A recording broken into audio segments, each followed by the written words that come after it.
Salut Sylvia, Salut Nevin. pour ceux qui ne te connaissent pas encore, est-ce que tu peux te présenter rapidement? Aujourd'hui, j'ai une agence digitale pour les professionnels du sport qui s'appelle Marketing Sport. Donc on accompagne les professionnels du sport à se digitaliser au mieux, à lancer leur activité, augmenter leur chiffre d'affaires. Voilà. Tu penses que c'est nécessaire de se digitaliser aujourd'hui? On peut continuer avec des flyers, Ouais. ouais, mais je ne suis pas sûre de l'efficacité. Avant d'avoir ton agence digitale, qu'est-ce que tu faisais? Yes. Avant d'avoir mon agence, je travaillais pour le groupe Fitness Park. Donc j'étais au siège et j'étais responsable de la communication digitale du groupe. Communication digitale, c'est quoi? C'est tout ce qui va être réseaux sociaux, c'est ce qui va être site web, c'est ce qui va être partenariat, événementiel, les influenceurs. Donc voilà, grosse mission. Aider toutes les salles de sport aussi à mieux se digitaliser, mieux communiquer via leurs réseaux sociaux, apprendre à obtenir de nouveaux clients. Enfin, il y avait quand même un énorme taf en sachant que quand je suis arrivée chez Fitness Park, c'était en janvier 2018, donc on était 3 au service digital à l'époque, le service venait de se créer, et quand je suis partie en avril 2020, on était une cinquantaine. Et c'est toi qui as choisi d'être dans le sport ou c'est quelque chose qui est un petit peu arrivé par défaut? Ça s'est fait complètement naturellement. Ok. Je suis vraiment tombée dedans au hasard. Moi de base, ma problématique de vie, on va dire, c'est ma perte de poids. Donc depuis mes 16 ans, je me dis, voilà, j'aimerais arriver à vraiment perdre du poids. Depuis mes 18 ans, j'essaye de me faire coacher. Donc j'ai commencé bien évidemment avec tout ce qu'il y avait en ligne ou autre. Bref, je te passe les détails, mais j'ai commencé après dans une salle de sport avec un coach qui me demandait de faire 30 minutes d'elliptique, 30 minutes de tapis, 30 minutes de vélo. Sans Netflix à l'époque en plus. Sans Netflix à l'époque, j'étais déter. Bref. La Zumba aussi, je faisais beaucoup de Zumba à l'époque. Et en fait, en avançant, je suis tombée dedans naturellement, si tu veux. J'ai pris un coach, Bika Coach, tu vois qui c'est, je pense. Ouais. Voilà. Et j'étais en formation digitale à ce moment-là, en pleine reconversion. Parce que moi, de base, j'étais animatrice en club de vacances. Ok, Tu vois, genre ça, Club je savais Med, même pas. les danses Génial. du village, tout ça, Ouais, c'était je moi. vois. Ah, c'est fou ça. C'était mon métier, c'est pour ça qu'il reste un petit peu le côté extraverti. Voilà, Ok. ça vient de là. Et du coup, je me suis reconvertie en digital parce que je me suis dit, voilà, c'est bon, au bout d'un moment, tu peux pas partir à droite à gauche, toujours. Donc ça, c'était quoi, 2016, 2017? Ouais, c'est ça en fait, c'est ça. Ok. J'ai arrêté vraiment en 2016 pour retourner à l'école Ok. et me former en chef de projet digital. Pourquoi Donc, ça te plaisait plus c'est les pas centres ça, de mais c'est vacances? qu'on va dire les choses comme elles sont. En animation, si j'ai gagné un SMIC, c'était très Ok. bien. On avait Donc c'est le juste le côté logement. financier un petit peu qui te... Il y avait le côté financier, c'est sûr, et il y avait aussi la stabilité. Ok. Aussi, parce que du coup, je passais mon temps à partir à droite à gauche, et pour commencer à construire une vie épanouie et stable, c'était compliqué. Et qu'est-ce qui t'a poussé à aller vers l'entrepreneuriat et pas rester en CDI, tu vois, passer d'une société Ouais. à l'autre? J'ai commencé l'entrepreneuriat dans Fitness Park. Ok. Donc ça, il y a peu de gens qui le savent. Mais j'ai commencé l'entrepreneuriat dès que j'ai terminé ma formation de chef de projet digital.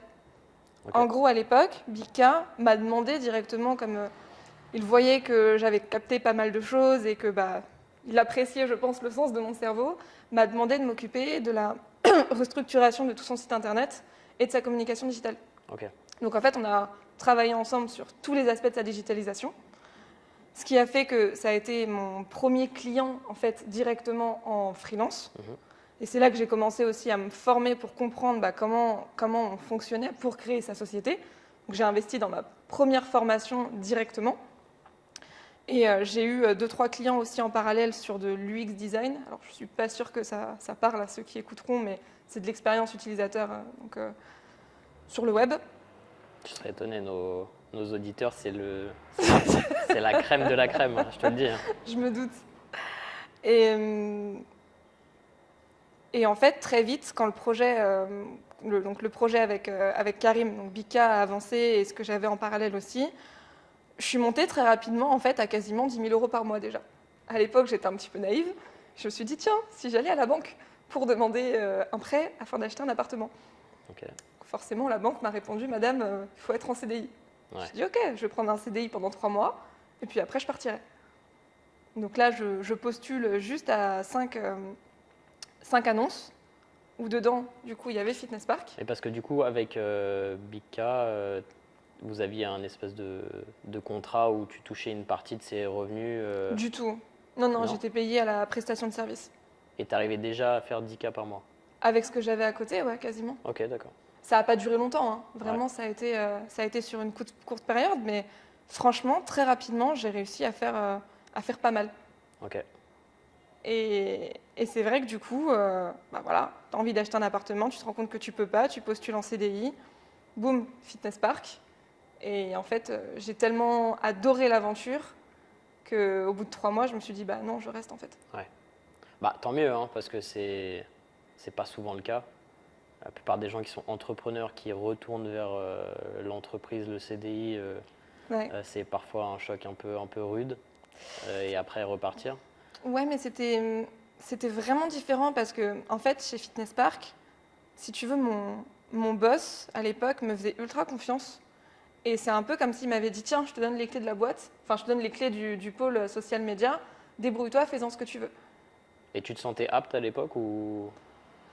Je me sentais apte. Ça a été un challenge, mais Ouais. comme Big K aussi était un très gros challenge pour moi à l'époque, Ouais, mais il n'y avait pas la même pression, quoi. j'avais plus de pression avec Karim. C'est vrai? Ouais, Ok. ouais, bah, c'était en mon nom. Là, c'est un Ouais, bien sûr, CDI, c'est pas la même chose. Moi, Ouais, ce t'as qu'on me l'impression que demandait, l'investissement, enfin, la responsabilité n'est pas directement vers rien à toi. voir. Ouais. Enfin, ce qu'on me demandait en CDI, c'était bien en dessous de mes compétences. Et du coup, par rapport à tes formations que tu as eues en 2016-2017, les choses, elles évoluent assez vite, surtout au niveau digital. Est-ce que pour toi, il y a eu vraiment une grosse différence entre ce que tu mettais en place à cette époque, ce que tu mets en place maintenant? Est-ce que tu as l'impression qu'aujourd'hui, c'est plus difficile qu'à l'époque? Est-ce qu'on est sur un marché saturé? Tu parles à quel niveau? Dans l'entrepreneuriat ou le marché sportif? Je parle du marché sportif et Ouais. peut-être du marketing actuellement sur le marché Ouais. sportif. Les choses ont tellement évolué, ça va très vite. On va dire que à l'époque, c'était le début en fait du coaching en ligne. Il y avait quasiment personne qui en faisait. Enfin, ils n'étaient pas hyper nombreux, c'est pas comme Moi, j'étais maintenant. là. Hein. Il n'y Ouais, avait c'est pas vrai. grand monde, on va dire. Vraiment, Non, c'est vrai. c'était beaucoup plus simple de se faire une place. Surtout qu'à l'époque, les réseaux sociaux fonctionnaient pas du tout comme aujourd'hui. Avant, il suffisait de poster des photos, tu pouvais avoir des robots qui faisaient automatiquement le follow and follow et tout ce qui s'ensuit. Donc tu pouvais très très rapidement monter sur les réseaux sociaux, arriver à te faire une place, arriver à avoir des clients. Tu n'avais pas besoin de te spécialiser à l'époque parce que il suffisait que tu dises que tu es coach en ligne pour que les gens se disent waouh. Il suffisait que tu aies un petit peu de followers et waouh. Alors qu'aujourd'hui, c'est plus la même. Ouais, mais en même temps, tu as plein de success stories de personnes qui ouvrent un compte, qui font 2-3 vidéos et qui se retrouvent propulsées aussi avec une visibilité incroyable. Je sais pas si, tu vois, genre, il faut... j'ai l'impression qu'il y a trop de gens qui ont peur par rapport à ça, au fait de ah, c'est saturé, ah, il y a beaucoup de monde, du coup, c'est plus difficile. Tu vois, genre, quand on a lancé la chaîne YouTube avec Antoine, la toute première qu'on avait fait ensemble, c'était en 2014. Ouais. Et on a eu l'impression qu'en 2014, c'était déjà trop tard. Alors qu'en fait, Oui, c'était. c'est pas du tout. Ouais, mais si tu demandais aux gens en 2014, c'était ah ouais, mais il y a déjà plein de youtubeurs, machin, Thibaut Ouais. InShape, il commençait à monter, c'était saturé. Et en fait, tu te mets des limites comme ça. Et après, quand tu regardes en arrière, tu te dis, on était complètement à côté de la plaque parce que en fait, c'était pratiquement le début, quoi, d'une certaine Clairement. manière. Et il y a des gens qui sont arrivés largement après et qui ont pourtant eu un succès beaucoup plus important en termes de visibilité que ce qu'on a fait, par exemple, tu vois. Ouais. Alors là-dessus, je te rejoins totalement. C'est pas parce que aujourd'hui c'est pas forcément plus difficile, mais plus complexe. Avant, c'était plus simple. Il fallait connaître les Ouais, mais maintenant, secrets et rouages, mais c'était plus simple entre guillemets. Ça demandait peut-être moins d'investissement. Ouais, mais est-ce que tu regardes pas ça via le prisme de ce que tu sais maintenant et le fait que, avec les connaissances que tu as maintenant, si tu les appliquais à l'époque, ça serait beaucoup plus simple.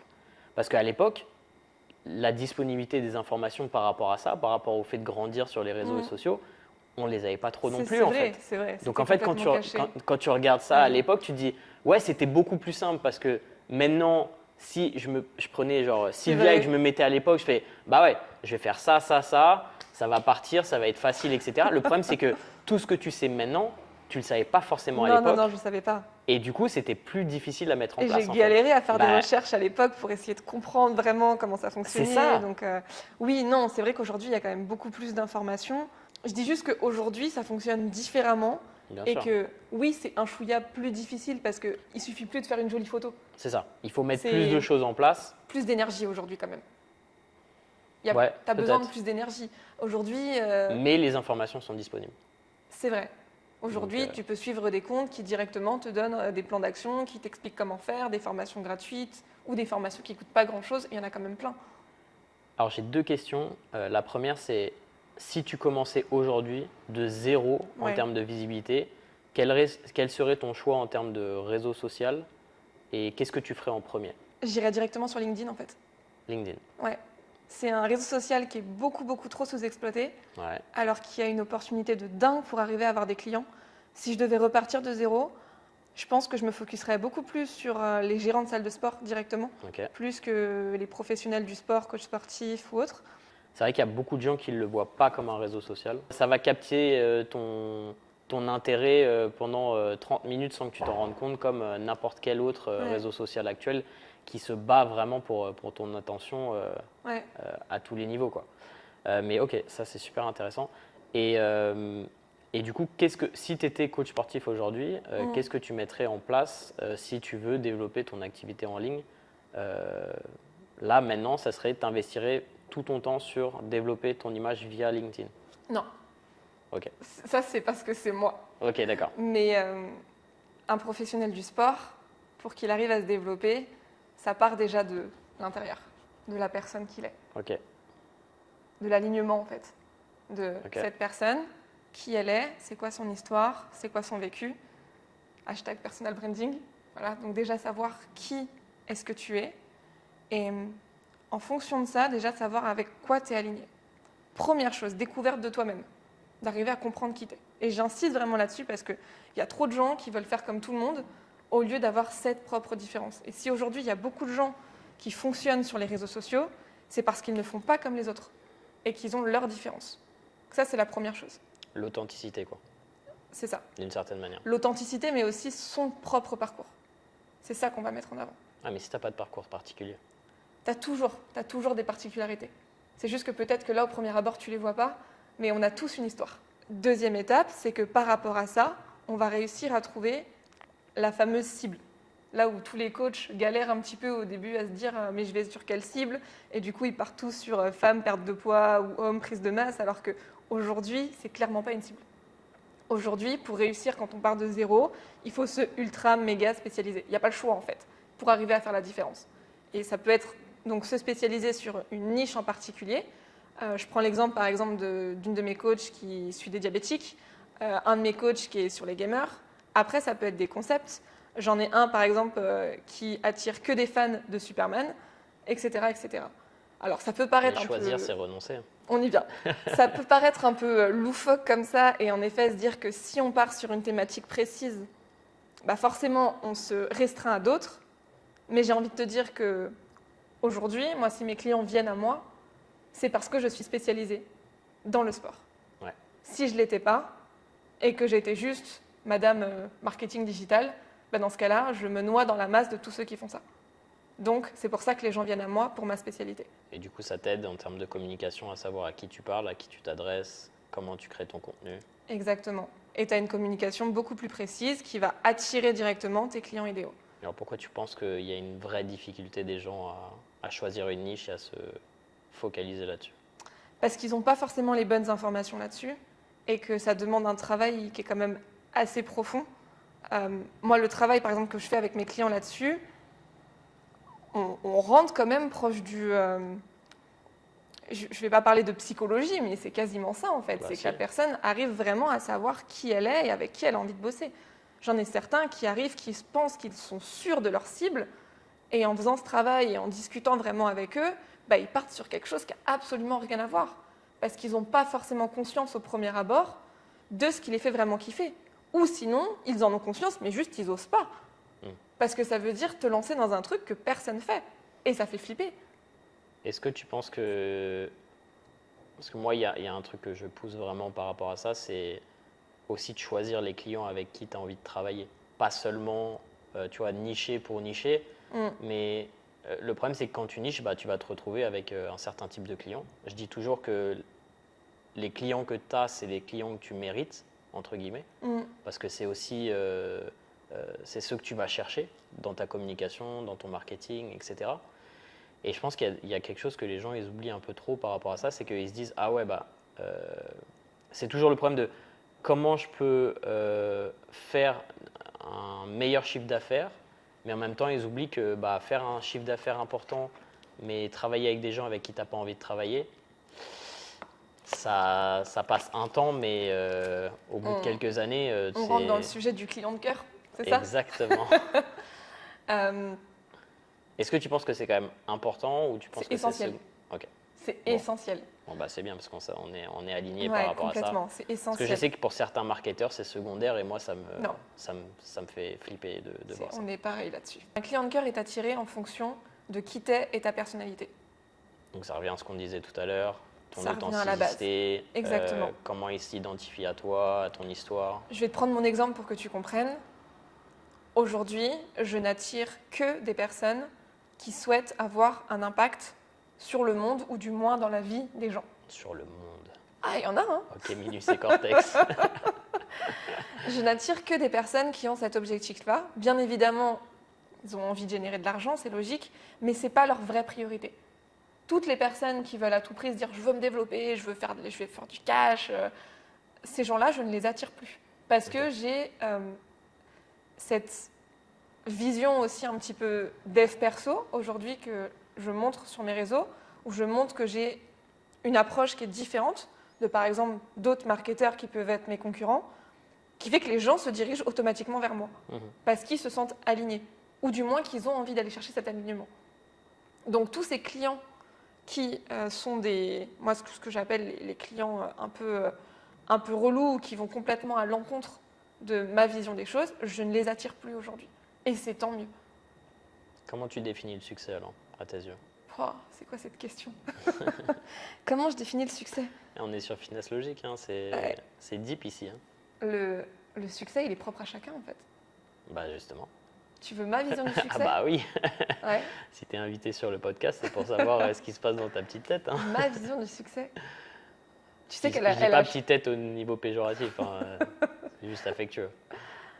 Tu sais qu'elle a changé il n'y a pas longtemps, ma vision du succès? Justement, c'est ça qui est intéressant, c'est ça de voir les évolutions. Ouais. Avant, j'étais très portée sur le fait de voir mon entourage. C'est ça, tu vois ton entourage qui est là et qui font des centaines de milliers d'euros par mois. Je te raconte une petite anecdote pour que tu comprennes. Mais c'est toujours bien les anecdotes pour comprendre. Quand je me suis relancée donc après Fitness Park, donc j'ai suivi pareil un programme d'accompagnement et on était un collectif où du coup on s'entraidait. De base, l'objectif de ce programme, c'était de générer 3 500 € par mois. Ouais. Moi, je me suis dit, chez Fitness Park, je gagnais 2 500 €. Je me suis dit, franchement, ça fait 1 000 € de plus. Voilà, je serais bien, tranquille, si je peux bosser de chez moi. Tu gagnais 2 500 €, c'est-à-dire qu'après impôts, etc., tu te retrouves avec 1 500 € par mois, c'est ça? Non, je gagnais 2 500 € net, okay. À peu près, top. Environ. On était 5 et on s'entraidait. Et quand j'ai lancé du coup mon premier programme à l'époque, Automatiste en coaching, le vrai lancement a eu lieu en septembre et j'ai fait 12 000 € de chiffre d'affaires mon premier mois. Okay. Ce qui, quand même, on est d'accord, est énorme pour un lancement. Je n'ai pas connu la phase Non, mais même pour n'importe qui, c'est des sommes d'argent considérables. Oui. Je suis sûr que quand tu dis à tes parents, j'ai fait 12 000 € en un mois, ils se disent, mais comment? Ils ne comprennent pas forcément, c'est ça. Tu vends de la drogue, tu as vendu un rein, comment ça se passe? Mais le truc, c'est que de base, je me suis dit, ok, je venais chercher 3 500 €, mais tu es tellement matrixé parce que tu as un entourage qui est là et qui génère des vraies sommes que directement, tu te dis, toi aussi, tu veux être à la hauteur. Donc c'est génial parce que d'un côté, ça te stimule de fou, mais de l'autre côté, tu sors un peu de la réalité. Et moi, je me suis vue comme ça, en fait, si tu veux, grimper avec des sommes où premier mois 12 000, ensuite j'ai dû faire 18 000, et je suis montée comme ça tous les mois jusqu'à aller chercher les 60 000. Tu réalises plus, en fait. Il y a un moment donné où c'est bête, mais tu perds un petit peu la notion de l'argent en te disant « Putain, il y a quand même 60 000 € qui viennent d'arriver là. » Est-ce que ta vie était mieux? En vrai, moi, je suis une femme ultra simple. J'adore mon confort, clairement, mais je suis ultra simple. T'es une femme. T'as pas besoin de dire j'adore mon confort. T'as juste à dire je suis une femme. Ça y est. Ouais, mais On va me traiter de sexiste sur le podcast. T'inquiète.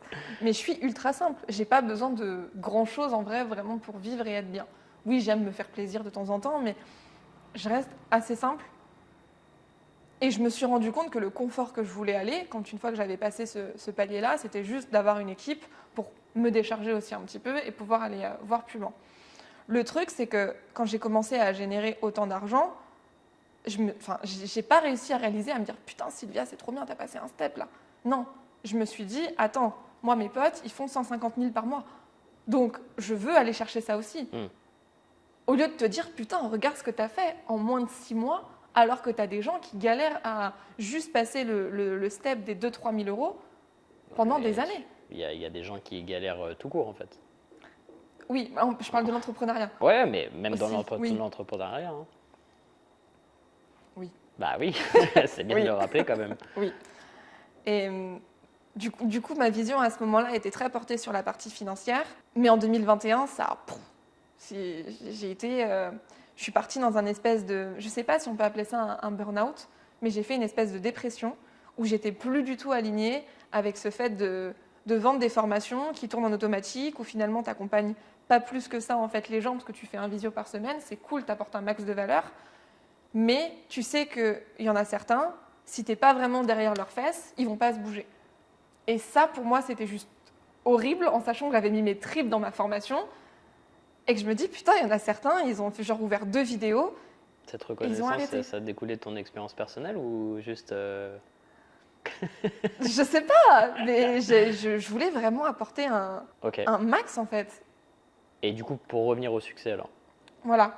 Donc du coup, avant, j'avais la vision qui était liée plus à l'argent. Succès égale argent. C'est ça. Et aujourd'hui, je suis beaucoup plus succès égale épanouissement en fait. Et épanouissement, je parle de la santé, de la famille, de l'amour. Et je vois aujourd'hui beaucoup plus... Dans cet ordre? Aujourd'hui, oui, par rapport à ma perte de poids et par rapport au fait que j'ai besoin de m'affiner pour, par la suite, si je veux être enceinte, ça sera quand même beaucoup mieux pour moi. Donc oui, dans cet ordre. Et qu'est-ce que l'argent représente pour toi aujourd'hui? Une énergie. Une énergie? Ouais. Attends, je n'ai jamais entendu quelqu'un dire ça. Tu n'as jamais entendu ça? Non. Pourtant, les gros entrepreneurs, c'est ce qu'ils disent. Hein. C'est vrai? Ouais, bah, franchement, Nevin, là... Je suis différent, je suis authentique, désolé. Non, pour moi, c'est la liberté. Ouais. Moi, c'est seulement comme ça que je le vois. Une énergie, tu peux définir ça? C'est une énergie qui te permet justement, derrière, d'aller chercher ta liberté et tout ce que tu aimes dans la vie, tout ce que tu veux avoir. Et si je veux l'amour?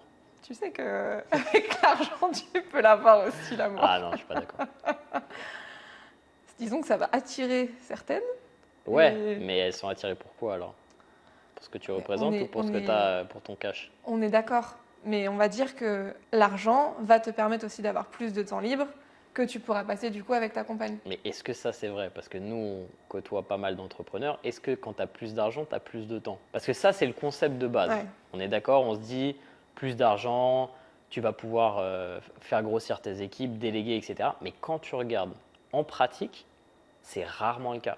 Moi, je vois rarement des gens qui font beaucoup d'argent et qui ont beaucoup de temps libre. C'est mon expérience personnelle. Je sais qu'en théorie, c'est ce qu'on se dit tous en fait d'une certaine manière. Mais en pratique, c'est rarement ce que je vois. On va dire qu'on s'organise autrement. Tu t'organises autrement, ouais. Mais ton niveau de stress augmente, les gens qui dépendent de toi augmentent. Il y a toujours cette peur aussi, je trouve, en tant qu'entrepreneur, d'avoir peur de revenir en arrière, de revenir à ton statut, tu sais, tu penses jamais à ça? De dire, et si je perdais tout demain, etc. Non, je préfère juste ne pas y penser. Mais tu penses que c'est quand même une source de stress peut-être inconsciente? Moi, je vais être très bizarre. Hein. Ouais. Je suis pas quelqu'un qui stresse. Ok, bah tant mieux. Moi, je suis quelqu'un d'anxieux, donc... Pour le coup, je suis pas du tout stressée. Okay. Mais oui, je vois ce que tu veux dire. Après, attention, ça m'est déjà arrivé d'avoir une trésor qui baisse. Ouais, mais c'est ça qu'on on en avait parlé ensemble et c'est ça qui était intéressant, c'est que j'ai l'impression que tu es vachement plus détaché de ça. Moi, c'est vrai que j'ai toujours peur par rapport aux gens qui dépendent de moi, des choses comme ça, tu vois, de pas être capable de subvenir ou des trucs comme ça? C'est un truc qui me stresse tout le En temps. vrai, on va dire que à partir du moment où tu as compris comment faire de l'argent, tu sais faire de l'argent. C'est vrai. Donc, c'est-à-dire que si, imaginons, là, tu te dis, tu es dans la merde et tu as, je sais pas Donc en fait, combien tu es de... en train de nous dire que tu sais faire de l'énergie. Donc en fait, Einstein, Einstein, il Mais va se non, mais- recoucher. Non, non, mais vas-y, nous, Ok. si tu sais faire de l'énergie, Ok. on est là, on Je vais- écoute. On est des écoute. scientifiques.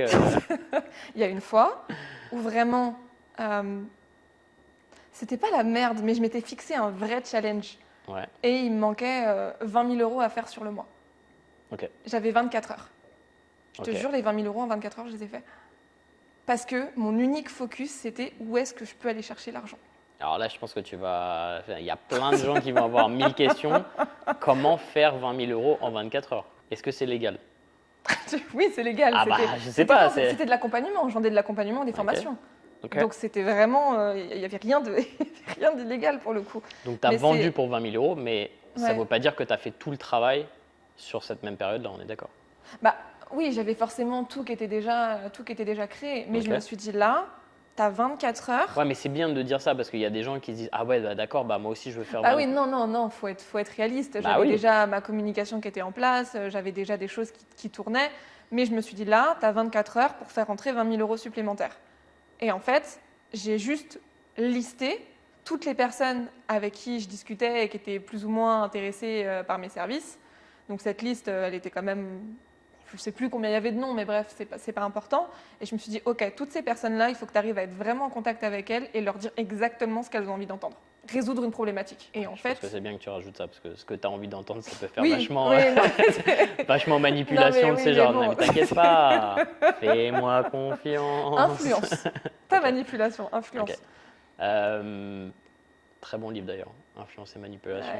Je ne l'ai pas lu, mais il est C'est sur la vrai? table de chevet. Ah ouais, non mais ça on en a parlé dans notre formation, la Fitness Business Academy. On a proposé aux gens de le lire juste pour comprendre les techniques de vente, les techniques d'influence en fait, qu'on mange tous toute notre vie sans vraiment le remettre en question avec Ouais. des automatismes, tu vois, genre le fait de donner quelque chose, la personne se sent redevable de quelque chose alors que c'est pas forcément le cas.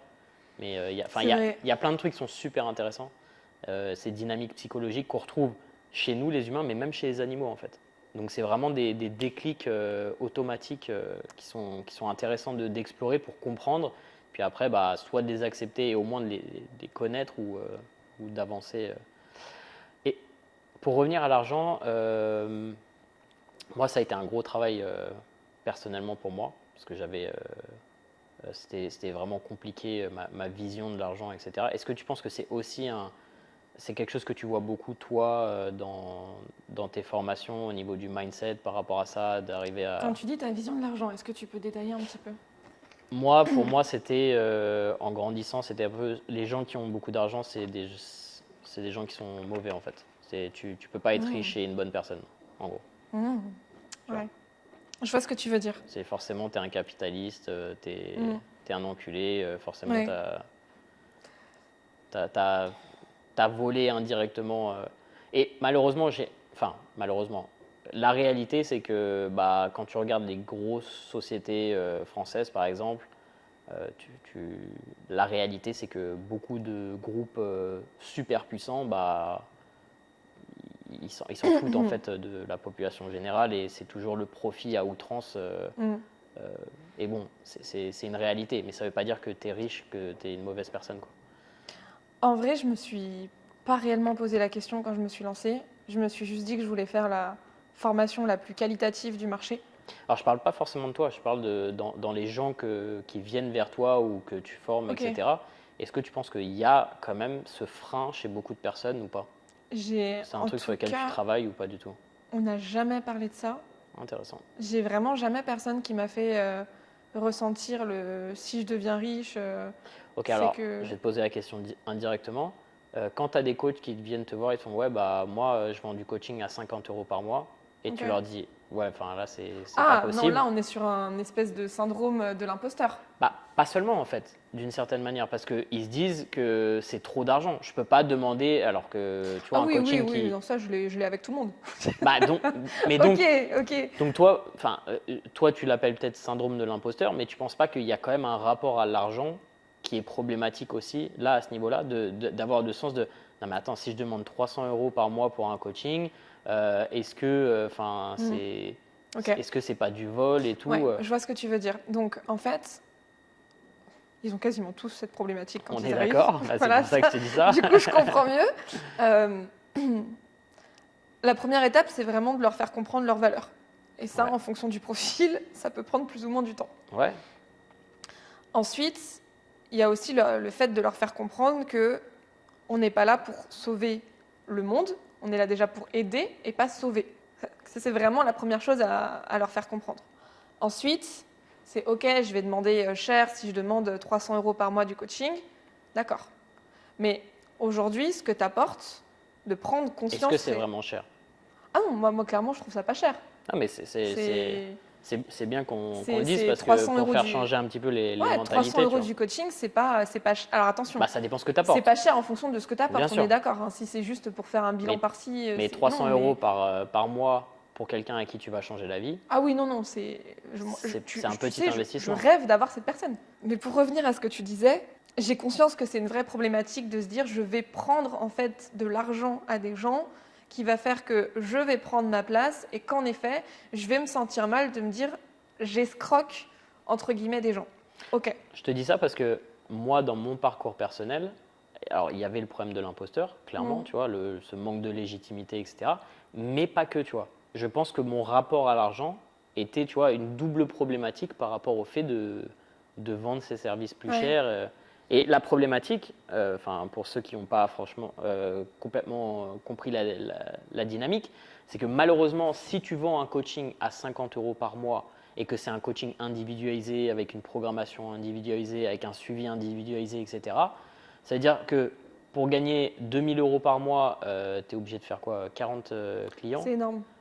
Non, excuse-moi, tu es obligé de faire 80 clients. Je me perds dans les calculs. Et 80 clients, clairement, tu ne peux pas donner un niveau de coaching qui est en relation avec de l'individualisation. Donc, en fait, tu te tires une balle dans le pied et c'est juste impossible. Et donc, du coup, tu vas trimer ou tu vas pas être coach sportif très longtemps, en fait. La problématique, c'est que de base, on manque beaucoup de self-love. Là, on part un peu dans le dev perso, mais c'est souvent ça. Et du coup, on respecte pas forcément sa propre valeur. On est prêt à beaucoup donner, Mais je pense que c'est important de beaucoup donner au démarrage. Tu vois? Au démarrage, oui, forcément, il faut faire ses preuves. Mais il faut prendre conscience quand on a un peu d'expérience derrière, qu'on n'est pas, excuse-moi du terme, mais la pute du client en fait. Je suis très cash, c'est vrai. Mais tu vois ce que je veux dire, c'est qu'au bout d'un moment, il faut accepter de se dire, je vaux telle tarification. Bien sûr. Mais c'est la problématique pour les gens de voir la valeur ajoutée qu'ils ont ou tu vois l'impact qu'ils ont. C'est le problème Et- que j'ai à chaque fois. Et, Ok. et au début, c'est difficile en fait, d'une certaine manière, parce que avant de recevoir des mails, des messages de personnes te disant que tu as changé leur vie, etc., bah, tu n'es pas toujours certain de l'impact que tu as via ton coaching. C'est plus facile pour les gens qui ont déjà eu ce parcours en fait. Yes. Euh, toi, est-ce que tu as eu un coach qui t'a vraiment changé la vie Maëlle, forcément. Ok. Ouais, mais c'est arrivé assez tard en fait. C'est arrivé assez tard. En gros, on va dire que Maëlle, alors ça va paraître très bizarre, coucou si tu passes par là, Bah, j'espère qu'elle passe par là. ça a été la seule coach que j'ai eue. Alors attention, je dénigre absolument pas tous ceux que j'ai eus avant parce que je les adore et que j'ai des relations de dingue avec eux. Vous êtes toutes des Voilà. merdes. Mais en fait, Maëlle, ça a été la première coach à ne pas se focaliser sur la diète et le training et à vraiment aller plus loin. Je suis arrivée vers elle en lui disant voilà, je me supporte pas, j'aime pas mon corps, machin, nanana. Ça, c'est le problème, c'est qu'il n'y a pas assez de coachs qui font Bayesian en fait. Si Ça doit ils être faisaient ça. Bayesian, ils comprendraient qu'il y a une dynamique entraînement, il y a une dynamique même temps, nutrition, est-ce que mais c'est- après, il y a toute la psychologie appliquée. Est-ce que Et c'est ça, pas... si ça vous intéresse, je vous conseille vivement de faire Bayesian. Mais est-ce que Petit c'est plug. pas un petit problème de communication de Bayesian? Bah, Si tu veux, on en peut-être. parlera. Hein. Très bien. Interview. Merci. Consultation. Désolé, je t'ai coupé. Non, ce que je voulais dire, c'est que vraiment, Maëlle, ça a été la première personne à me faire prendre conscience que j'étais belle, que j'étais une belle personne, que j'avais une vraie valeur et que je devais apprendre réellement à m'aimer moi et arrêter de me sacrifier en permanence pour les autres. Et ce qui est très drôle, enfin, je ne sais pas si c'est drôle, mais moi, quand j'y pense, ça me fait sourire. Elle a bien évidemment essayé forcément de me faire perdre du poids et ce qui s'ensuit, mais avec elle, j'ai fait le chemin inverse. Parce que dans ma vie, je me suis rendu compte qu'il fallait que je reprenne du poids, que je regrossisse, pour apprendre à m'aimer telle qu'elle, donc apprendre à m'aimer plus grosse, plus ronde, et réaliser qu'en fait le monde pouvait m'aimer avec mes formes. Et aujourd'hui, réaliser que j'ai des potes comme Nevin, qui est du coup au top du top dans le fitness, Merci. et qui aujourd'hui peut apprécier Sylvia, même si elle est ronde. Ah bah oui, bien Oui, sûr. sauf que moi, Ah, je sais. petite, Ça au vient de collège, toi de toute façon. Hein, ça, c'est... pour moi, c'était impossible. J'ai eu des... À l'époque, on m'appelait Sylvia Tator, le dinosaure, la grosse vache et tout ce qui s'ensuit. Sylvia Tator. Sylvia Tator, ouais. Je comprends pas, ça vient de... C'est le dinosaure là dans Jurassic Park. Ah ok, d'accord. Tator, enfin je sais plus. Putain, Bref, les voilà. jeunes, ils sont... Et ça fait archi mal ça quand t'es petit. Mais justement, c'est ça dont je voulais parler un petit peu plus perso sur toi par rapport à ton histoire. Quand est-ce que tu as eu ce problème d'image en fait sur le... Tu sais, tu disais, ouais, jeune, j'ai commencé à vouloir perdre du poids, Ouais. etc.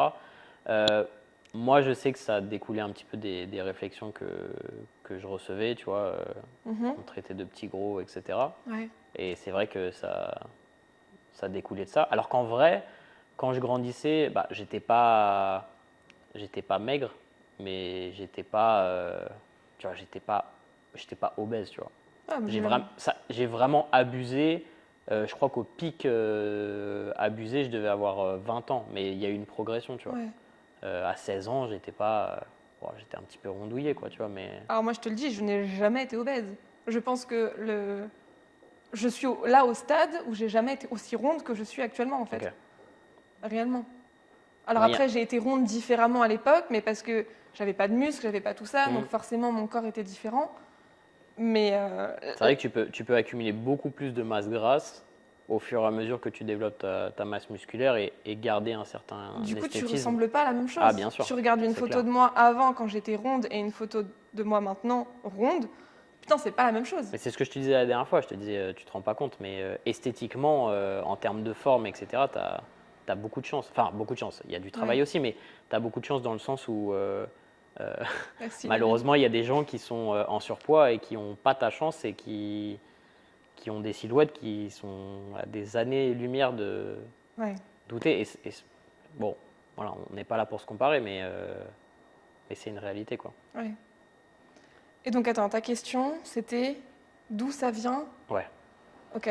Bah, d'où ça vient? Moi je te le dis, ça vient de l'époque collège.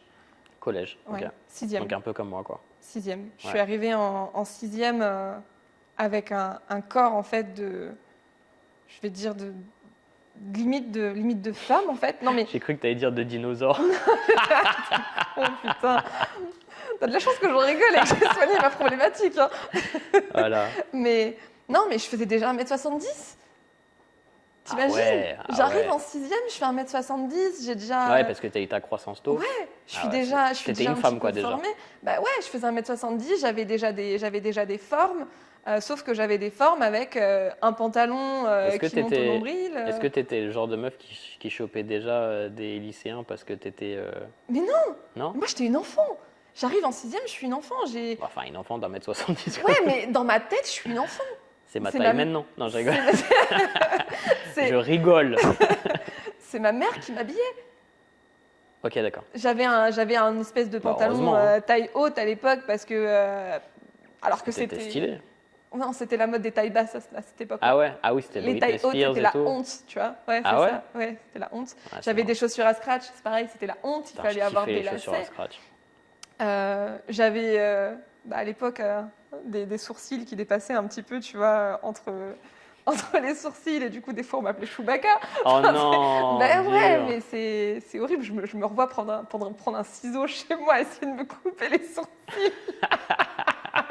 J'ai ma mère qui était arrivée, qui avait rigolé, qui m'avait mis du crayon du coup pendant plusieurs mois, le temps que ça passe. Mais ouais, non, Ah ouais, c'est parce que tu avais horrible. coupé tes sourcils là Bah, où ils étaient bien, quoi. oui, j'avais essayé de couper en me disant Ah faut ouais. qu'il y en ait moins, quoi. Alors Ouais. que c'était pas du tout ça le problème.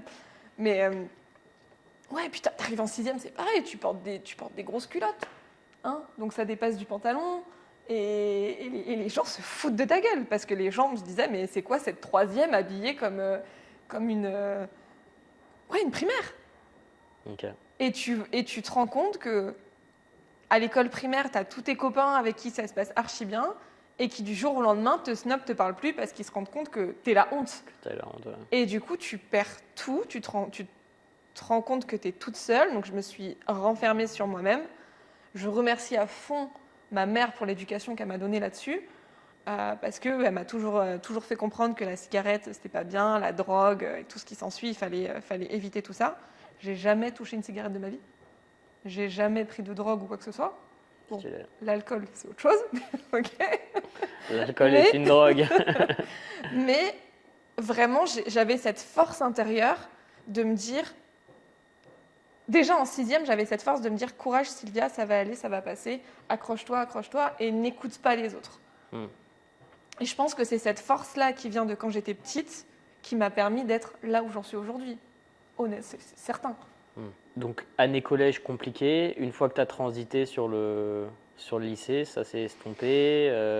Ça s'est estompé, mais il y avait toujours des petits gamins du collège qui étaient présents au lycée. Et quand ils me voyaient passer, bah forcément au lycée, je commençais à me mettre plus en valeur, à me sentir plus en confiance. Forcément, c'est pas le même game. Mais je passe en talon et j'en revois un en train de faire c'est comme si tu étais en train de faire un tremblement de terre, tu vois. Ouais. Et Débile. ben ouais, c'est débile, mais toi, quand t'entends ça, bah, ça te met mal à l'aise. Alors après, T'étais forte à l'école? T'étais une tête je me débrouillais bien, ouais. Sans Ok. trop bosser, je me débrouillais bien, ouais. Donc, tu attisais aussi les jalousies par rapport à ça, peut-être? Non, clairement Non pas. Non, j'étais pas dans les tops de la classe. C'était quoi tes matières où t'étais la Matière plus forte? préférée Ouais. moi, j'étais très forte en... J'aime bien comment on associe préféré au fait où tu as des meilleures notes. Pardon. Non, mais c'est souvent ce qu'on fait en fait. Ouais, Mais c'est vrai que quand tu as de l'intérêt pour quelque chose, c'est généralement plus facile d'avoir des bonnes notes. Mais Ouais, le français, français, et notamment tout ce qui allait être... les rédactions, à l'époque. ok. Tout ce qu'il Je fallait... détestais faire quoi. Ouais, bah voilà. Et en parallèle de ça, ça va te paraître très bizarre, mais les maths. Ok. Alors qu'en général, les gens sont soit plutôt français, soit Ouais, maths. c'est souvent. Moi, j'adorais les deux. Par contre, je détestais tout ce qui était SVT, EPS. C'était ma hantise. Ah ouais, mais Tout ce trucs que tu préférés adorais, quoi. quoi. Voilà. Voilà. Ok. On aurait été super potes en fait. Ouais, je suis sûre. Enfin, je me serais pas foutu de ta gueule. Je me suis jamais foutu de la gueule de quelqu'un. En vrai, ces gens-là, et ça, je l'ai compris durant ma thérapie. Je te parle de ça il n'y a même pas un mois. Hein. Mais j'ai compris que ces gens-là avaient juste des problématiques eux-mêmes. Ah ouais, mais bien sûr. Et Et même souvent, ils se rendent pas du tout compte en fait. ouais, je leur en veux pas. J'ai croisé un mec qui mettait la misère quand on était au collège. Et genre, il m'a salué comme si j'étais son meilleur pote de l'époque, tu vois. Et dans ma tête, je sais, tu te rappelles ou on n'a pas la même vision des choses en fait? Ouais, Donc, ouais, c'était assez intéressant. Je vais te poser quelques petites questions rapides. dis-moi. Bon, après, on va voir si on rentre dans le détail ou pas, mais boisson préférée? Boléro. Boléro? Boléro, logique. Je kiffe le boléro. Quand est-ce que tu es la plus productive? Le matin. Le matin vers 11h30, c'est ça? Chut. Non, mais moi, nous matin. on est là pour casser des mythes. Tu veux dire après t'être levé? Non, en vrai, ce qui est très bizarre, c'est Non, que parce qu'il y a le matin, il y a des gens, ils vont dire ah ouais, c'est une 4am non, club, non, etc. non, du tout, Ouais, du tout. on est d'accord. Non, mais oui, mais il faut préciser. Du tout. Non, non, le matin, quand je me réveille, le matin, ça peut être 6h du mat, mais ça fait très longtemps que c'est pas arrivé, comme ça peut être 8h, comme ça peut être 10h. En général, c'est le matin, ou sinon, c'est dans la nuit. Du coup, c'est pénible parce que je peux pas faire les deux en même temps. Moi. Ok, intéressant. Qui est ton inspiration et pourquoi? À part Nevin Barnett. Bah, Ah, désolé. ça dépend de l'inspiration, ça dépend du sujet. En général, quelqu'un qui t'inspire, ou Il y a qui t'a plein de gens- inspiré, Il y a plein de gens qui qui a eu m'inspirent. un impact sur ta vie. Ah, on parle du fitness? Pas forcément. Je vais parler du fitness parce que Allez, c'est... parce qu'on est sur Finesse Logique. Ouais, voilà. Allez. On l'aime pas, peu importe, ok. Mais celle qui m'a beaucoup aidée à rester dans le sport au début, c'était Lucille Fitness. Lucille Joseph maintenant, je crois. Ok. Et j'étais une accro à ses posts. Ok. Intéressant. Genre si à midi le post était toujours pas sorti, j'étais en mode putain, quand est-ce qu'elle va sortir le post, tu vois? C'est vraiment l'influenceuse que j'ai suivie à fond et qui m'a fait prendre Bika en fait. Ouais.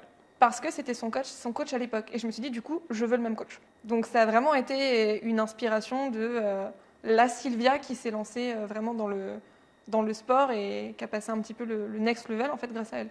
C'est marrant, on a des parcours très différents. Ouais, bah voilà. Donc sur le fitness, je dirais vraiment que c'était elle. Et franchement, depuis, j'ai jamais eu d'inspiration. Il y a des corps que je trouve canons. Mais bon, c'est pas des corps qui sont naturels et qui sont faits avec le sport, hein, très Bah, de toute honnêtement. façon, t'as des soucis à ce niveau-là. Voilà. Je l'ai déjà dit. Et après, dans le business, dans le business, on va dire Leila Hormozy, forcément. Ah En bah plus, oui. il y a au moins 3 personnes qui m'ont dit que je lui ressemblais, tu vois. C'est vrai? Ouais. Putain, je sais plus trop à quoi elle ressemble en fait. Bravo, bah, tu mettras une photo là, juste là. Non, mais je kiffe ce qu'elle fait, mais Et j'aime vraiment beaucoup sa posture, sa vision des choses. En businesswoman. plus, elle, pour le coup, c'est vrai que, bah, pareil, hein, elle a été ronde et après, Ouais. elle a perdu beaucoup de poids. Donc, Comme ouais, beaucoup dans le fitness. comme beaucoup dans le fitness. Levez la main. Été ou hiver? Été. Ok. Pourtant, elle se plaint quand elle vient chez moi, elle fait ah, c'est trop chaud chez Non, toi. Je sais pas comment mais tu la fais. clim, Ok, d'accord. Été avec la clim. bien sûr. Logique, la base. Merci le développement durable. Comment tu commences ta journée? Moi, j'ai T'as pas une de routine morning ou- routine ou c'est je me réveille, Ouais. hein, je vais dans la salle de bain, je fais ce que j'ai à faire. J'aime bien prendre mon tableau blanc après pour définir Ok. dans l'ordre tout ce que je vais Donc que tu je fais vais ta faire. liste sur un tableau blanc? Ouais, ça dépend. Ok. Elle est là, mais après j'ai ma liste de tâches qui est dans l'ordinateur. T'as fait un tableau blanc ce matin? Ce matin, non, parce que j'étais Ok. un petit peu à la bourre. Merci. Heureusement qu'elle me dit non, parce que sinon j'allais lui mettre un tag genre bah ouais, bah la prochaine fois ton tableau blanc. Non, j'étais à la bourre. Non, en vrai, j'ai pas de. J'aimerais avoir une routine, celle qui est indiquée qui est indiquée dans ma chambre, mais j'arrive pas encore à la tenir. Ok. Donc, Peut-être qu'elle est trop dure au début. Peut-être diminuer un petit peu le nombre de tâches. oui, on m'a déjà dit, donc c'est pour ça que. Oui, je sais. Quel conseil tu donnerais à la Sylvia d'il y a 5 ou 10 ans? De pas être trop dur avec elle-même. Ok. On est deux. Qu'est-ce qui te fait peur?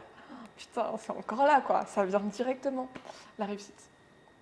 Ah bah on parle du succès Ouais, et tu parles pas de ça. ouais. Pourquoi ça te fait peur la Parce réussite? que je pensais que c'était passé, mais là, tu vois, le premier mot qui m'est venu, c'est ça. Donc, pourquoi j'ai peur de la réussite? Donc pour toi t'as pas réussi encore. Je te parle de genre la réussite Ah bah, de mon projet au summum que j'ai en tête. Et... bah, on parlait de succès tout à l'heure. Voilà. Donc on recoupe. Ouais.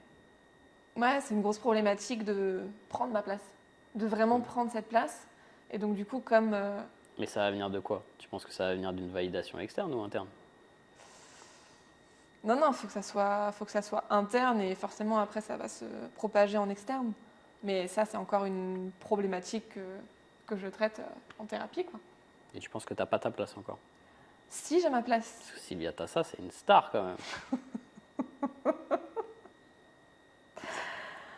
Le problème, c'est que comme j'arrive pas encore à prendre ma place intérieurement, toi, c'est ce que tu vois de façon externe, mais du coup, c'est pas mon ressenti à moi.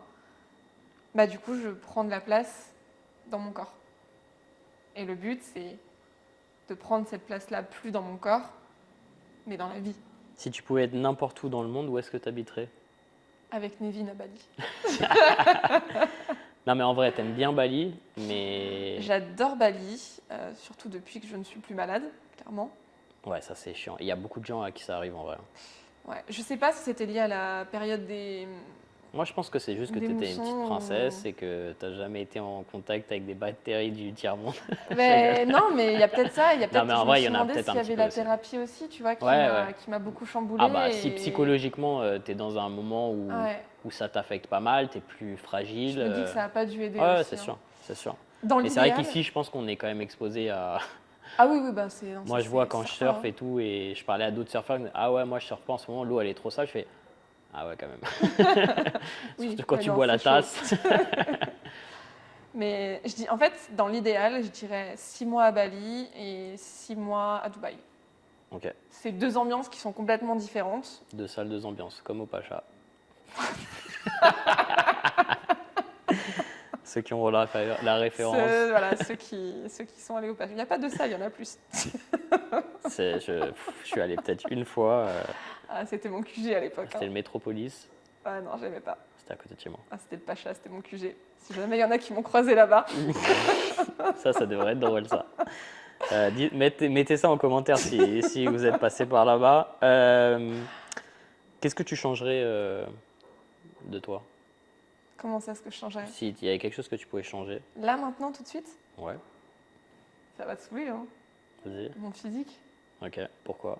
Tu penses vraiment que si tu pouvais le changer comme ça d'un coup de baguette, Là, si j'ai une baguette magique, ouais, je perds 20-30 kilos. et tu penses pas que le processus serait quand même important à garder? Si, je sais qu'il est important ce putain de processus. Elle va me taper. Vous voyez pas là ceux qui écoutent, mais elle va me taper. J'en ai conscience, mais tu me demandes ce que j'aimerais changer là Ouais, tout de ouais, suite. bien C'est sûr, la ouais. première chose que j'ai en tête. Ok. Est-ce que tu as des hobbies? Le marketing. Ben, ça fait chier, mais en vrai, ouais, c'était tout ce qui touche au digital, clairement, et l'animation. Ça me manque beaucoup. Ok. Moi, c'est un truc dont j'allais te parler, mais je pense que t'as pas assez de trucs externes justement. Ouais, ah, clairement. Ouais. Clairement. Parce que moi, tu vois, j'ai Le le surf par exemple, et Ouais. ça, c'est une part je vois qui est important, qui m'aide en fait tu sais, dans mon épanouissement, comme on en parlait, d'avoir un espèce de moment où je suis coupé un petit peu de tout. Et là, te connaissant de mieux en mieux, j'ai l'impression que c'est quelque chose qui est absent en fait. Ah, complètement. C'est pour ça que je te demande, parce que peut-être que tu m'en parles pas, mais j'ai l'impression que c'est absent. Ah, mais complètement. Ma journée se résume à boulot, et après, pour décompresser, c'est du Netflix. Ouais. Et du coup, le sport qui vient se rajouter. Ouais. Mais bon, le sport aujourd'hui, c'est un peu plus comme Oui. tu le vois un peu plus comme une nécessité pour atteindre tes objectifs, etc. Ouais, mais c'est pas. je le vois plus autant comme un hobby comme avant, Ouais. clairement. Aujourd'hui, Mais c'est juste justement, que... est-ce que si tu faisais un coup de baguette magique, est-ce que tu irais au sport? Non. Alors, Mais c'est peut-être ça la question qu'il faut se poser, tu vois. ça dépend de ce qu'on appelle sport. Ouais. Parce que c'est vrai que sport, pendant longtemps, je l'ai associé à muscu, du coup, vu que c'était ce que je faisais. Alors que là, aujourd'hui, je sens que j'ai envie de faire complètement autre chose. J'ai envie de retrouver, je sais pas, une passion, par exemple, avec la danse. Mhm. J'adore danser et j'ai envie de me dire, ok, bah, essaye de trouver un cours de danse qui te plaît et d'y aller 2 fois par semaine. Parce que ce qui compte, c'est de bouger, en vrai. Et pareil, la muscu, j'arrive un peu à bout. Je prends plus de plaisir à faire de la muscu aujourd'hui, très clairement. Par contre, j'adore le cross-training. Ok. Pas le crossfit, hein, vraiment le cross-training où voilà, tu transpires de partout et tu sais que l'heure elle commence, je me défoule à fond et après boum, c'est terminé et je reprends ma journée. Ça, vraiment, je prends du plaisir. Mais j'ai besoin avant de... Je vais y aller, je veux juste perdre un petit peu, être être plus légère pour pouvoir revenir sur ces activités-là. Alors la danse, je pourrais commencer maintenant, très clairement. Je ne sais pas ce qui m'en empêche, je pense que je vais peut-être regarder les cours de danse après. Mais pour le cross-training, je préfère quand même être plus légère parce que là, je ne me vois pas sauter sur des box, clairement. Est-ce qu'il y a des erreurs que tu as fait en termes de business, entrepreneuriat? Non, jamais. Personne ne fait d'erreur dans le business. Est-ce qu'il y en a peut-être Ouais. une ou quelques-unes que tu Ah oui, pourrais oui, partager ouais. pour éviter aux gens de refaire la même chose? Ouais. Si comme moi et Nevin, vous êtes très humain, très gentil, très authentique, empathique, et ce qui s'ensuit, vous allez forcément vous faire couiller, ou du moins on va essayer. Voilà. Il y a beaucoup de gens qui vont capter directement la corde sensible, humaine et ce qui s'ensuit, et jouer là-dessus. Et c'est là en fait qu'il faut qu'il y ait des warnings qui apparaissent pour éviter en fait de trop facilement se faire, excuse-moi du mot que je vais dire, mais c'est clairement comme ça que je le pense, baiser la gueule. Ouais. Voilà. Quand vous voulez travailler avec quelqu'un, oui, ok, la personne va faire son closing, son speech de vente et ce qui s'ensuit, mais demandez quand même à avoir des preuves, des témoignages clients, avec, s'il y a des témoignages clients, la possibilité de parler à ces clients-là pour être sûr. Demandez vraiment des preuves de ce qui est possible de faire, voire demander s'il est possible même d'avoir des garanties des fois. Les gens qui vraiment travaillent bien et qui croient en leur projet sont en capacité de proposer ce genre de choses. Moi, là où je me suis fait berner plusieurs fois, ça a été par exemple la recommandation de quelqu'un qui m'a dit « va travailler avec un tel ». J'ai perdu comme ça des 10 000 euros par-ci, 15 000 euros par-là, etc., etc. Parce qu'on fait confiance en fait juste à une recommandation au lieu d'essayer d'en avoir plusieurs, de voir les résultats. Et regarder aussi depuis combien de temps cette personne fait ça. Alors, c'est pas forcément bien ce que je suis en train de dire parce que du coup, ça veut dire qu'on ne donne pas la chance aux gens qui débutent. Mais quand vous, en tout cas, vous débutez, allez travailler avec des gens qui ont de l'expérience et qui sont déjà aussi en place depuis un moment pour aussi vous rassurer dans ce que vous faites. Parce que moi, je fais trop l'erreur aussi des fois de donner la chance, plus trop maintenant, mais aux gens qui débutent, parce que je me dis, ok, on commence tous quelque part et moi, j'aurais adoré aussi au début, même si j'ai pas eu ce problème, qu'on me donne ma chance comme ça direct. Mais le problème, c'est que surtout aujourd'hui, à l'ère du digital où tout est de plus en plus simple, il y a beaucoup de scams. Je pense que tu es d'accord là-dessus. Ah ouais, clairement. Et ça devient trop facile. Et c'est difficile aussi parfois de voir le vrai du faux, mais je pense que les témoignages clients, les choses comme ça, c'est important. Ouais. Ça aide aussi. Ça ne veut pas dire que vous n'allez pas vous faire scammer, hein, mais c'est... De toute façon, des erreurs, il faut en faire pour avancer. Bien sûr. Clairement. Moi, la passerelle sur laquelle je suis actuellement, c'est d'arriver à me dire, ok, t'es humaine, t'es même très humaine, mais d'arriver à trouver la limite entre la personne humaine que je suis et de se dire, on est dans un business. Ouais, tu vois. Tu vois ? Ouais. Et ça, c'est vraiment mon challenge du moment où je suis confrontée à pas mal de choses, donc je sais que c'est des messages de la vie pour me dire comment est-ce que tu vas réagir face à cette situation et d'accepter de me dire, ok, là, il y a la Sylvia un peu syndrome du sauveuse d'avant qui a envie de dire, ok, là, je t'aide, ok, machin, et l'autre, et la partie business qui est en train de dire, oui, mais non. C'est à toi de trouver une solution d'abord et pas à moi de te sauver. Pour clôturer ce podcast, je vais te poser une dernière question et ça serait potentiellement le meilleur conseil que tu as reçu ou peut-être tout simplement un conseil que tu aimerais donner aux gens. Ça peut être à tous les niveaux, ça peut être en termes de business, ça peut être au niveau de ta vie perso. Ouais. Un truc qui t'a impacté ou un truc qui tu sais pourra impacter les gens positivement, un conseil de ta part. Je réfléchis parce que Ouais, c'est pas facile. C'est pas facile. Mais la première chose qui m'est venue en tête, c'est Be Unique. Slogan de marketing sport. Pourquoi ? Parce que déjà, c'est quelque chose qui te tient à cœur, du coup. Déjà, et surtout, ne cherchez pas à ressembler à quelqu'un. Ne cherchez pas à faire ce qui marche déjà parce que vous l'avez vu sur d'autres personnes. Ne cherchez pas à cacher des aspects de votre personnalité parce que vous dites que vous n'allez pas être aimé comme ça. Soyez juste vous-même, authentique, et ne vous forcez pas à faire certaines choses si ça ne résonne pas en vous. Je pense que le plus important réellement, c'est de faire des choses avec lesquelles on est aligné et avec lesquelles on se sent bien, tout en mettant en lumière la propre personne qu'on est. Vraiment. Et c'est difficile d'essayer de se faire passer pour ce qu'on n'est pas, en fait, aussi, d'une certaine manière. Alors, beaucoup de friction. Oui et non. Parce que se faire passer pour ce qu'on n'est pas, il y a beaucoup de gens qui y arrivent, même des gens assez connus dans le fitness, d'ailleurs. Ouais. On ne dira pas les noms, mais voilà. Mais ça marche peut-être qu'un temps. C'est ça. Et à un moment, ça va transparaître, quoi. Ça va transparaître. Et surtout, pour être bien dans sa vie et dans ses baskets, c'est important d'être aligné avec ce que tu fais. D'être aligné et d'être transparent. Bien sûr qu'il y a des gens qui vont détester ça. Moi, je sais que c'est soit on m'adore, soit on me déteste. Ah ouais, tu polarises, toi ? En général, il n'y a pas de juste milieu. Moi, je la déteste perso, mais Ouais, je me doute. Mais je sais qu'il y a des gens qui ne me supportent pas, ok. qui vont se dire c'est quoi cette femme qui est là, qui rigole, qui parle fort, Ça qui est un va. peu. Moi, j'aime pas les gens qui parlent fort et Ah, je parle fort pourtant quand même. Hein. non, ça va. Bon, en tout cas, je sais que j'ai une façon d'être. C'est soit on m'adore, soit on me déteste. Et c'est ok en fait. Tu sais quoi? Et je suis hyper contente d'être là-dedans. Parce que si j'étais dans l'entre-deux, finalement, tu génères pas ce waouh de la part de certaines personnes. Mais c'est ce qu'on dit à nos élèves, hein, c'est que d'une certaine manière, polariser, c'est fort au niveau du following sur les réseaux, etc. Mhm. Parce que les gens qui vont t'apprécier, ils vont t'apprécier encore plus en fait. C'est ça. Donc, ouais. Ok, bah merci pour tout ça. Avec Pour plaisir. retrouver Sylvia, bah, c'est dans la description sur son Instagram, sur son site internet qui seront disponibles en dessous. Si tu as un dernier truc à dire, si tu as un truc à partager sur ce qui vient ou quelque chose que tu veux partager avec les gens, n'hésite pas. Ça marche. Il y a beaucoup de choses qui vont arriver. Ok, C'est-à-dire rester connecté. ok. Et surtout, suivez bien Nevin. Parce que lui aussi, il y a des choses qui vont évoluer. C'est vrai.